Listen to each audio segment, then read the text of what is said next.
Interview के लिए कहते थे कि आपके केस में हम इंटरव्यू डालेंगे, कि इंटरव्यू लेंगे, उसके बाद आपको कैश लेटर इशू करेंगे। इंटरव्यू में किस तरह के क्वेश्चन वो पूछते हैं, क्या क्या पूछते हैं, और कई बार क्या होता है कि क्या वो अपने टर्म्स एंड कंडीशन रख देते हैं कि ये टर्म्स एंड कंडीशन आप फुलफिल करिए, जिसमें कुछ नहीं होता भाई। ज्यादातर केसेस में क्या होता है कि आप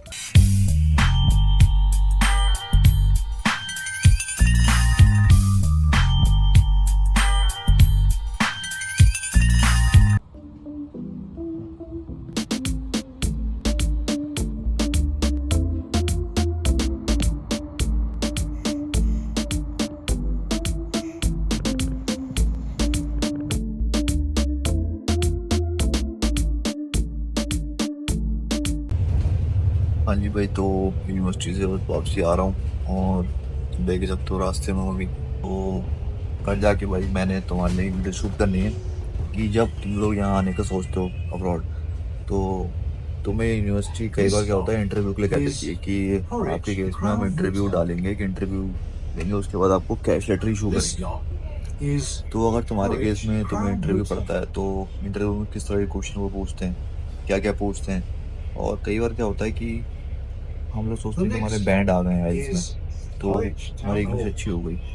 वो चीज़ देखो सिर्फ इसलिए ठीक है, तुम एक एग्ज़ाम के उस पे बेस पे ये डिसाइड नहीं कर सकते कि तुम यहाँ पे आगे कैसे कन्वर्सेशन करो। अब यहाँ पे तुम्हें एक्सेंट आना ज़रूरी है, ठीक है। जब तुम यहाँ पे आओगे तो तुम देखोगे कि तुम्हारे एग्ज़ाम का कोई ख़ास तुम्हें बेनिफिट होगा नहीं यहाँ पे आने का।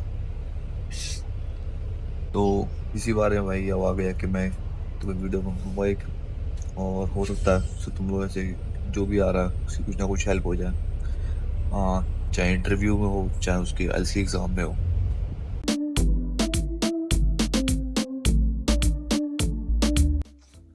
हाँ जी, तो आज भाई हम लोग बात करने वाले हैं कि जब आप लोग फॉरेन में किसी भी यूनिवर्सिटी में अप्लाई करते हैं, फॉर एग्जांपल अगर हम यूके का ले लेते हैं, तो क्या होता है कि आप जब अप्लाई करते हैं तो आपको मिलता है एक ऑफर लेटर कि यूनिवर्सिटी ने आपका जो एप्लीकेशन है वो एक्सेप्ट कर लिया है, और उसके बाद वो अपने टर्म्स एंड कंडीशन रख देते हैं कि ये टर्म्स एंड कंडीशन आप फुलफिल करिए, जिसमें कुछ नहीं होता भाई। ज़्यादातर केसेस में क्या होता है कि आप मिनिमम इतनी फीस भरिए, और अगर उन्हें आइल्स चाहिए होता है तो आप आइल्स का एग्ज़ाम दो या पीटीई का एग्ज़ाम दो, ठीक है, या टॉफेल का एग्ज़ाम दो। और क्या होता है कि आप इतने फंड दिखाओ, इस तरह की यूनिवर्सिटी टर्म्स एंड कंडीशन देती है। तो ऑफर लेटर जो होते हैं वो दो तरीके के आते हैं, एक कंडीशनल एक अनकंडीशनल। कंडीशनल में वो अपने टर्म्स एंड कंडीशन दे देते हैं, अनकंडीशनल में वो कोई कंडीशन नहीं देते हैं। उसका मतलब होता है कि आप बस फीस भरो और आप आ जाओ, ठीक है। बट बहुत से केसेस में क्या होता है कि कंडीशन ऑफर लेटर आता है, जिसमें वो क्या कहते हैं कि आप एक आइल्स का एग्जाम दो और एक हम आपका इंटरव्यू लेंगे। तो अभी मैं आपने पिछली उसमें देखा होगा क्लिप में कि मैं यूनिवर्सिटी गया था। तो यूनिवर्सिटी में भाई मेरा एक दोस्त था, तो वो अभी जनवरी इनटेक में आया, तो वो मेरे से कहता है कि यार उसने एजेंट ने ऐसा हुआ बना दिया था कि जब मैं आ रहा था तो इंटरव्यू होगा, इंटरव्यू रिजेक्ट हो जाएगा, फीस फंस जाएगी, ये है वो है। क्योंकि प्रोसेस क्या होती है कि अगर आपने उनका जो ऑफर लेटर है वो एक्सेप्ट करना है, चाहे वो कंडीशनल हो या वो अनकंडीशनल हो, आपने उनको फी पे करनी पड़ेगी, तभी वो आपकी बाकी प्रोसेस जो है वो एंटरटेन करेंगे। वरना वो क्या करेंगे कि आपका मतलब वो वैलिड ही नहीं रहेगा, ठीक है। तो फॉर एग्जांपल आप अगर यहाँ आ रहे हैं या आप किसी भी फॉरेन कंट्री में पढ़ाई के लिए जा रहे हैं, तो आपका अनकंडीशनल ऑफर लेटर, वो कंडीशनल ऑफर लेटर आया है, तो आपने क्या करना है कि जो जो उनकी टर्म्स एंड कंडीशंस हैं वो फुलफिल करनी है। एक उसमें जो बहुत ही बेसिक है वो होती है जो ज़्यादा बच्चों में आती है कि आप मिनिमम इतनी फीस पे करिए। दूसरा एक अपना आइल्स का या किसी भी और टॉफिल या उसका दूसरा जो होता है उसका एग्ज़ाम दे दीजिए हमें, उसका रिजल्ट दे दो। और तीसरा होता है कि आप एक इंटरव्यू अटेंड कर लो, इंटरव्यू क्वालिफाई कर लो, ठीक है। इंटरव्यू में देखो भाई क्या होता है कि हमारे उधर क्या होता है कि एजेंट आपसे कहता है कि आप वीक या 10 दिन 15 दिन की हमारे पास क्लासेस लो, ठीक है। कई जगह वो एज फ्री सर्विस भी होती है कि एजेंट चाहता है कि वो ज़्यादातर बच्चों को भेज दे बाहर, उसकी यहाँ से ज़्यादा एक्सेप्टेंस रहे, तो वो फ्री होता है। तो कई जगह मैंने देखा कि वो चार्ज भी करते हैं, ठीक है, कि अगर आप वीकली क्लास लोगे वो 1 वीक का ही है, 15 डेज का ही है, 1 महीने का ही है, ठीक है। तो अगर आपके यहाँ ऐसा सीन है तो भाई आपको क्लास लेने की नीड नहीं है। पहली चीज़ तो ये, दूसरी चीज़ जो यूनिवर्सिटी अगर आपसे इंटरव्यू ले रही है तो वो इतना हवा नहीं है, ठीक है।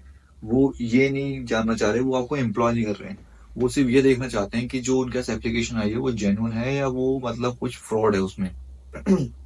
मेन पर्पस होता है उनका कि जिस स्टूडेंट ने, ऐसा होता है जब आप लोग अप्लाई करते हैं तो उस समय क्या होता है कि आपको अपना एक ओवरव्यू देना होता है कि मेरा नाम ये है, मेरे फादर साहब का नाम ये है, हम लोग ये ऑक्यूपेशन में हैं, और ये मेरा जोग्राफिकल बैकग्राउंड है, मैं यहाँ से बिलोंग करता हूँ, मैं आपकी यूनिवर्सिटी में इसलिए इंटरेस्टेड हूँ, मैं इस कोर्स में इंटरेस्टेड हूँ, मैं ये पढ़ना चाहता हूँ, ठीक है।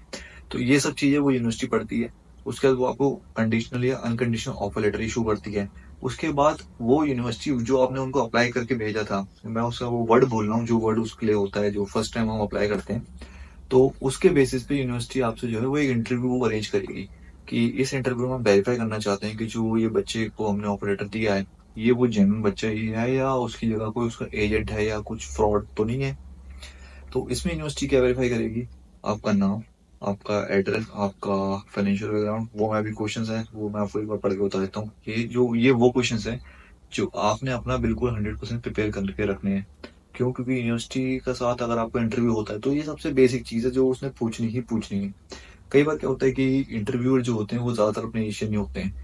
अगर वो कोई ऐसी ऑक्सफोर्ड ऐसी यूनिवर्सिटी नहीं है तो ठीक है, बट अगर, अब देखो ये किस्मत के ऊपर है कि आपको गोरा मिलता है या आपको एशियन मिलता है। ऑब्वियसली बात है, अगर आपको एशियन मिलेगा तो थोड़ी सी ईज रहेगी। गोरा मिलेगा, ईज किस में रहेगी? देखो भाई, क्वेश्चन उसने भी पूछने, क्वेश्चन उसने भी पूछने, ईज किस में रहेगी? एक्सेंट पकड़ने में। एक्सेंट देखो भाई, अमेरिकन एक्सेंट जो होता है वो थोड़ा इजी होता है, वो मतलब आप वो कुछ बोलेंगे तो आपको समझ में आएगा कि वर्ड टू वर्ड वो ये चीज अगला बंदा बोल रहा है। ब्रिटिश में क्या है, ये आधी चीजें खा जाते हैं, ठीक है, तो उसमें आपको थोड़ी सी दिक्कत होगी। और हमारे यहाँ हम सोचते हैं हमने आइल्स कर ली तो बस भाई हम ठीक है, अब तो विदेश में अपना सिक्का चलेगा, लेकिन ऐसा नहीं होता। यहाँ पे आपको समझ में नहीं आएगा कि अगला बंदा ये क्या कह गया। तो ये चीज़ नहीं होनी चाहिए। और ऐसा होगा तो वो कहेंगे कि यार फिर आपने एग्जाम किस चीज़ का दिया, आपको तो इंग्लिश ही नहीं आती, आप सर्वाइव कैसे करोगे, आपको अभी एक्सेंट ही नहीं समझ में आ रहा। वो एक छोटे से इंटरव्यू में तो 4 10 15 मिनट का जो भी होगा वो, ठीक है। तो ये वो बेसिक क्वेश्चन हैं जो आपको 110% आने ही चाहिए, आपकी जुबान पर रटे होने चाहिए, ठीक है। आप चाहो तो इन्हें लिख लेना। नेम एड्रेस वाला इंट्रो, कि मेरा नाम ये है, मैं यहाँ से बिलोंग करता हूँ। तो ये बिलोंग जो वर्ड है इसको छोड़ के आप हेल, ठीक है, थोड़ा डिक्शनरी का आपने यूज करना है कि अगला बंदा सोचे कि हाँ ठीक है, अगला बंदा पढ़ा लिखा है जिसका वो इंटरव्यू ले रहा है। तो बिलोंग की जगह आप कह सकते हो कि आई हेल फ्रॉम दिस सिटी, ठीक है। और why did you choose this particular university and this particular course, कि आपने उनकी यूनिवर्सिटी क्यों चूज करी और उनका यही कोर्स, स्पेसिफिक कोर्स क्यों चूज करा, आपने और कोई यूनिवर्सिटी या कोर्स क्यों नहीं चूज करा। Why only this union or this country भी कहेंगे वो, कि यही कंट्री क्यों। तो आपको पता होना चाहिए, आपको एटलीस्ट 2 एग्जाम्पल आपके दिमाग में रहने चाहिए कि मैं किसी और कंट्री या किसी और यूनिवर्सिटी में क्यों नहीं गया और कोई और कोर्स मैंने क्यों नहीं चूज किया। ये आपको पहले से प्रिपेयर कर रखना पड़ेगा।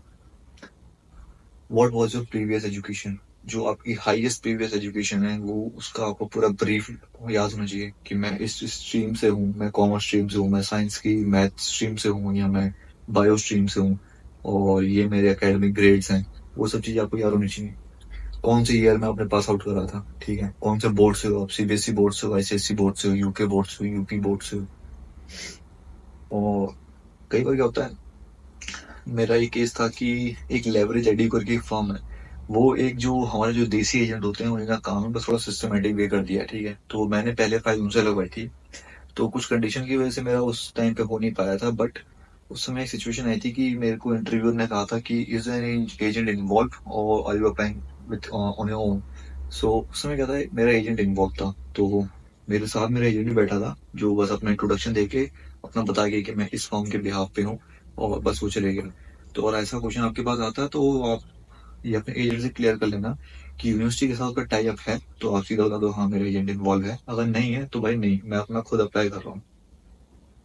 उसके बाद व्हाट्सएप पेरेंट्स बैकग्राउंड, आपके पेरेंट्स की हाईएस्ट लेवल एजुकेशन, कोई प्रूफ नहीं देना उसका, बस आपको बताना है कि इतने पढ़े लिखे हैं, उनका फाइनेंशियल बैकग्राउंड, और बस इससे ज्यादा नहीं पूछेगा वो मेरे हिसाब से। अच्छा, उसके बाद क्या है कि आपकी जो ये फंड्स हैं, जो आपकी यूनिवर्सिटी की फीस है, ये आप मैनेज कैसे करोगे?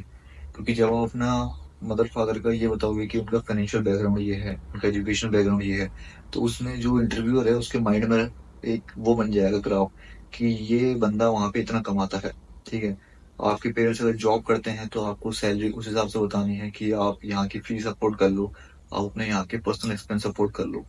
अगर आपका बिजनेस है तो आपको बिजनेस की एनुअल इनकम वो पूछेगा, उस हिसाब से बतानी है कि पूछेगा या पूछेगी कि आप यहाँ की फीस अफोर्ड कर लो, प्लस वो आपके ऊपर डिपेंड ना रहे कि हाँ हमारा लड़का या लड़की वहाँ जा रही है, वो हमें कुछ भेजेगी तब हमारा कुछ होने वाला है। तो ये जो फाइनेंशियल टर्म है ये आपको सोच समझ के बतानी है कि हाँ भाई इतना हम लोग अर्न करते हैं और ये हमारा बिजनेस है, जॉब है, और इतनी मेरी फीस है, ये इजीली अफोर्ड हो जाएगी। तो यही कुछ देखो 7-8 क्वेश्चन है, बाकी कुछ आपके एजेंट भी बता देंगे। और बेसिकली आपको क्या करना है, आप जिस भी कंट्री में जा रहे हो, फॉर एग्जांपल आप यूके जा रहे हो, ऑस्ट्रेलिया जा रहे हो, अमेरिका जा रहे हो, आप कुछ टाइम तक उनके एक्सेंट्स फॉलो करो। ठीक है, ये एक्सेंट्स आप किसी भी जगह यूट्यूब पे देख लो या फिर कोई मूवी वगैरह देखना शुरू कर दो, वेब सीरीज देखना शुरू कर दो। उससे क्या है, आपका थोड़ा सा बेसिक क्लियर हो जाएगा और ये आपको लॉन्ग टर्म में फायदे देगा। क्यों? क्योंकि जब यहाँ पे आप आ जाओगे तो आपको ईजी रहेगा कि भाई ये लोकेशन कहाँ पे है, मैंने यहाँ जाना है तो कैसे जाना है, ट्रेन का स्टेशन कहाँ पे, बस स्टेशन कहाँ पे, बैंक कहाँ पे है, ये बीआरपी कलेक्शन का ऑफिस कहाँ पे, पोस्ट ऑफिस कहाँ पे। तो ये सब चीजें आप गोरों के साथ ही कन्वर्सेट करोगे तो आपको एक ईज रहेगा। अगर आपको समझ में नहीं आएगा तो फिर आप क्या ही करोगे। ठीक है, अब आप बोलोगे गूगल मैप, भाई गूगल मैप आपको गली बताएगा, गूगल मैप आपको पर्टिकुलर वो स्पॉट नहीं दिखा पाता है कई बार। तो ये उससे बता रहा हूँ मैं। और इसको भी हटा दो भाई, इन जनरल भी आप सामान लेने जाओगे तो उसमें भी आपको ईज रहेगा। इन एंड ऑल भाई आपको डेली उसमें लाइफ में यूज रहेगा इसका। तो बेहतर है कि आप पहले से क्लियर करके आ जाओ कि भाई ये एक्सेंट है और ये आपको एक्सेप्ट करना ही पड़ेगा कि मेरे को ये एक्सेंट आना ही चाहिए, वरना आप यहाँ पे सर्वाइव ही नहीं कर पाओगे। यूनिवर्सिटी जाओगे, कैंपस कैसे ढूंढोगे? ठीक है, उससे पहले आ जाओ। बस या ट्रेन पकड़ोगे, कैसे ढूंढोगे कि ये इस प्लेटफॉर्म पे आ रही है, ये बस नंबर है। ठीक है, ये सब चीजें आपकी डे टू डे लाइफ वाली हैं। तो इसके लिए आपको एक बेसिक एक्सेंट आना बहुत ही ज्यादा जरूरी है। तो यही भाई कुछ 4-5 चीजें हैं जो मेरे को उसको दोस्त ने मेरे बताई कि यार दिक्कत आई थी। तो हम दोनों के बीच में जब कन्वर्सेशन हुई तो यही कुछ 4-5 चीजें तो हमने पकड़ी कि यार ये सबके साथ होती रहती हैं। क्योंकि और भी लोग थे तो हमने उनसे भी कहा कि हाँ कुछ का पड़ा था इंटरव्यू, कुछ का नहीं पड़ा। तो उससे क्लियर हो गया कि हाँ भाई अगर इंटरव्यू आता है तो यही कुछ 4-5 चीजें होती हैं जो इंटरव्यू जानना चाह रहा होता है। हो सकता है भाई आपको इससे हेल्प मिली हो, और हेल्प मिली हो तो लाइक शेयर कमेंट सब्सक्राइब जरूर करना। कोई और डाउट हो तो नीचे कमेंट में पूछ लेना भाई, 24/7 आपके लिए अवेलेबल है वो। बाकी मिलते हैं फिर। पूरी वीडियो शूट होने के बाद मैंने अब देखा कि जो फोकस है वो भाई मेरे पे नहीं था, वो पीछे जो बैकग्राउंड है अपना वो देखो वो उस पर था। और अब तुम देख सकते हो कि भाई बाहर रात हो गई है। तो इस वीडियो में वैसे भी ज़्यादा देर देखो मैंने नॉलेज देने की कोशिश करी है, तो तुम नॉलेज देखो ग्रैब करो। वीडियो का कोई चक्कर नहीं, नेक्स्ट वीडियो में देख लेंगे। बस भाई ये बताना था। बाकी कोई सवाल ववाल हो तो भाई पूछ लेना, अपन हेल्प कर देंगे।